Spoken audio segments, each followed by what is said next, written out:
I want to talk for a little bit here, even though it won't be real long. This is section 3.2. I'm going to switch color markers. This one's running out. Measures of center.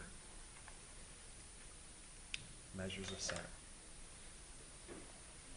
Okay, so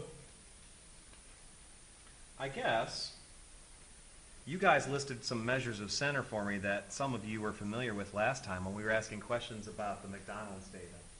What were the words that you guys came up with? Different types of averages, let's say. Okay, so we have the mean, we have the median, and we have the mode. I've never, ever had to explain how to compute a mean to anybody because you guys know your test average, right? So what do? We add all data values. And then what do? Divide by what? Yeah. Divide by what number? I think I have a name for that number. I divide by n, which stands for what again? The sample size.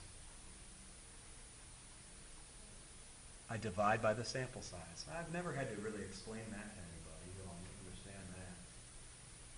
The median. The median. So, does anyone know? Because you guys listed this yesterday. Do you guys have an explanation for what the median is of a set of data? Do you know? Yes. It is a number in the middle. That's why we call it a measure of center. Can you explain a little more? I mean, how would I compute a median? Okay. Line all the numbers up in order. Line all the numbers up in order, right? And continue crossing out. Yeah. Matter of fact, I should show you guys. I have a group work for us to work on tomorrow. I'm going to launch it now because I think it makes a really nice example for finding the mean or the median. That's not it. That's our data set. It's right here. Where'd it go? Oh, I know.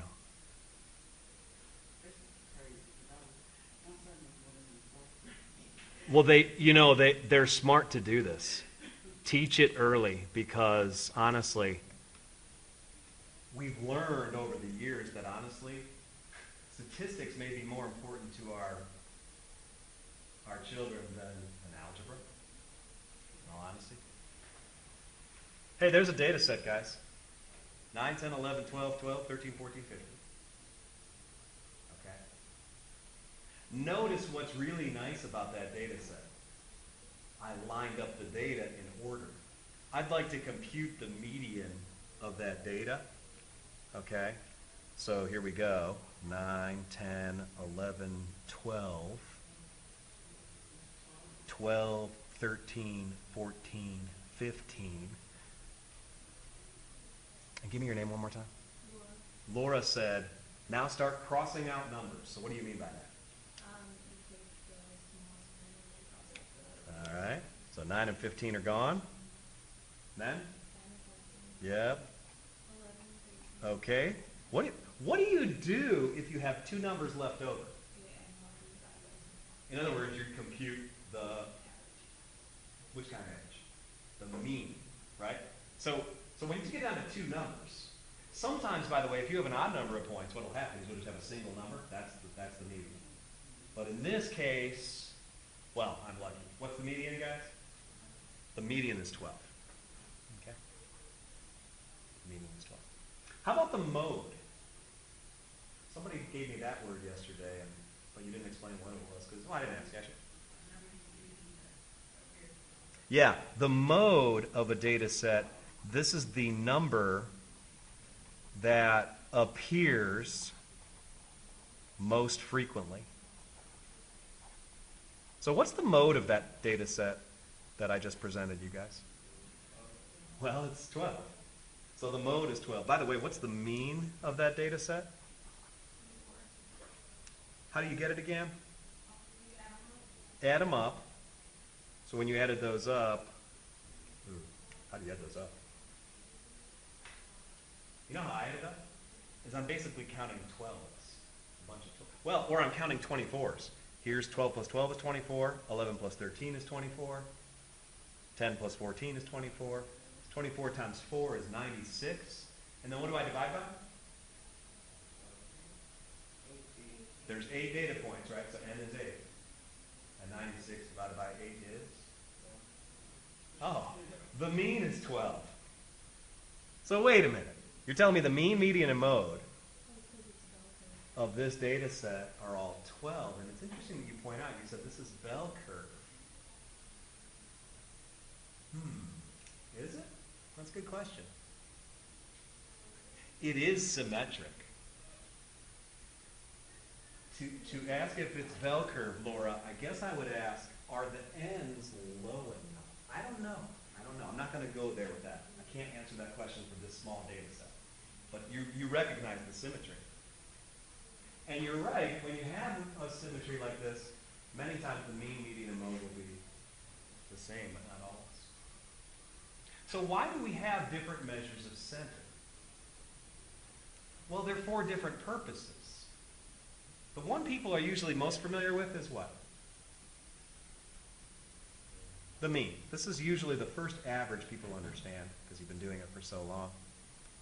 So I remember learning that University of North Carolina, this is back when I was in high school, they did a study of their various majors at their university because they wanted to know, this was done by their business department, they wanted to know, hey, students with a business degree, do they make more money when they graduate from University of North Carolina than other majors? So they compared their graduates of recent years, like 5 years out, from the business school to all other majors. And guys, this is years ago. But the business majors were pulling in like an average, and when I say average, I mean a mean, of maybe $42,000 a year, which was a significant amount back then. It beat most of the other majors. A lot of the other majors were making maybe $20,000 a year on average. Except for geology. The geology majors had like $62,000 mean salary. You know why?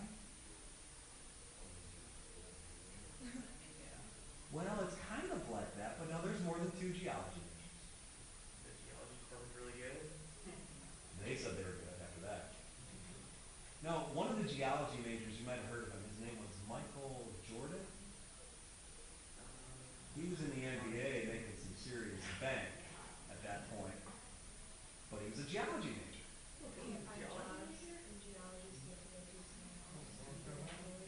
So now think about what that does to the data set. Here. Sarah, I'm sorry, I missed what you said. Say it one more time. What I just said? I didn't hear what you said, I'm sorry. Oh. No? Okay. So imagine these are Michael Jordan numbers. I mean, what do I mean by that? It's like instead of having a 15 here, what if I had a, 150,000, right? Interestingly enough, that would not change some of these, right? Would it change the median? No, because you still cross it out. It wouldn't change the mode. The only thing it would change is what? But the mean would be a lot higher, right?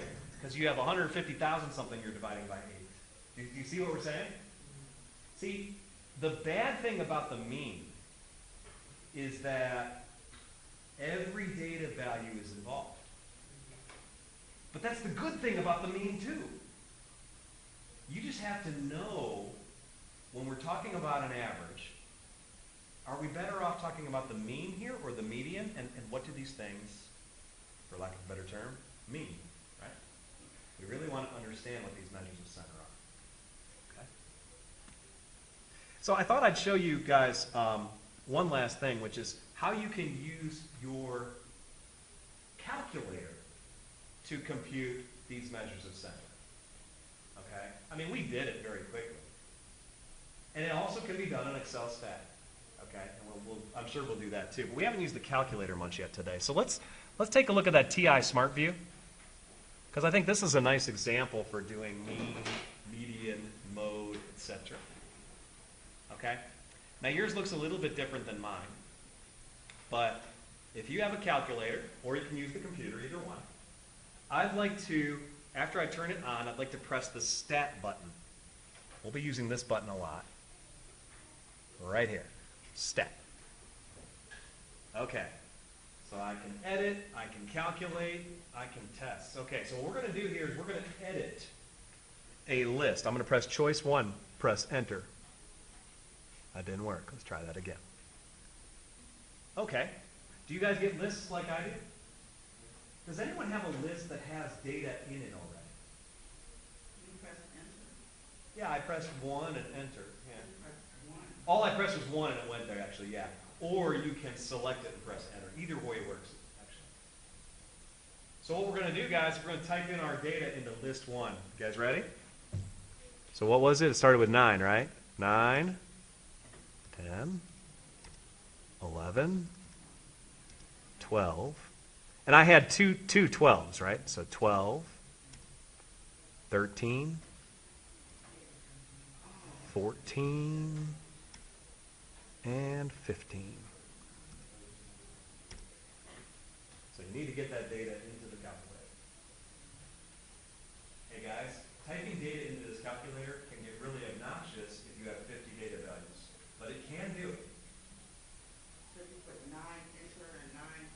Yeah, I just started typing those numbers, hitting enter after each one. 9 in after each one. Yeah, that'll advance you to the next line. Okay. Any other questions before I move on? So here's the big thing to do next. Okay. By the way, you'll notice these are the lists that I have in my calculator. I think I have 6 of them, but maybe you have more or less. I'm not sure. I only see 5 up there. I think I have to scroll right to see more.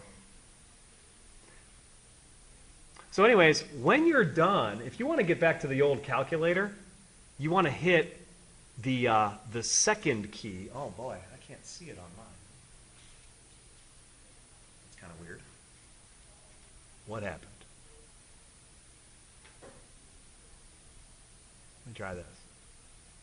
That didn't help. Well, let's try again. There it is. My calculator's back. That's kind of nice. Okay, you want to hit this button here, the second button. When you press that, whatever is blue or sometimes they're yellow is what you can get on your calculator. And I want to hit second, and right next to it, the mode button above that. Do you see that word? Yeah, quit. If you ever press that, that takes you back to the home screen. I would call it second quit. All right. Anyways, what I'm ready to do now is I'm ready to calculate the measures of center. And so I'm going to press the stat button again. I told you guys we're going to be doing that a lot. This time, instead of editing a list, I'm going to hit the right arrow, which takes me to the calc. In other words, calculate menu. You guys see that? And what we're doing today is we're doing choice 1, one variable stats. So I'm going to press enter. And then it asks me, hey, which list do you want to use? And the answer is, well, I want to use list 1. Okay? And so I'm going to do that. And now I'm going to move down here. Frequency list, you can actually type a whole frequency distribution in, which is kind of fun. I'm going to press enter for calculate and see what it spits out. Well, it spits out lots of stuff.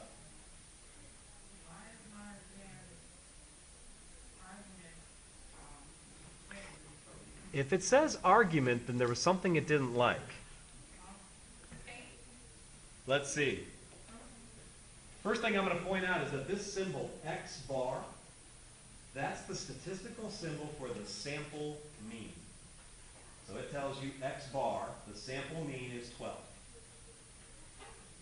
Okay? That's the very first thing it told me. I have another question. Do you guys know that symbol right there? sum. It's the Greek letter sigma, capital S for Greek, and it means you want to add things up. It says if I add up all the data values, what's it add up to? 96. Remember, that's how we did it the hard way. We added them up, got 96, and then divided by what? Because 8 is n. It even gives you n. And it gives you a lot more. See that arrow that points down? That arrow is telling you, hey guys, there's a lot more data. You can hit your down arrow, and it can... What else did it tell me, by the way? Recognize anything else there? The median is 12. It doesn't give you the mode. Min and max. I think that should make sense to you. The other stuff we'll get to. Okay? The other stuff we'll get to. We're out of time. Nice work today. Anyone who has extra questions, I do have office hours now. Otherwise, we'll see you next time.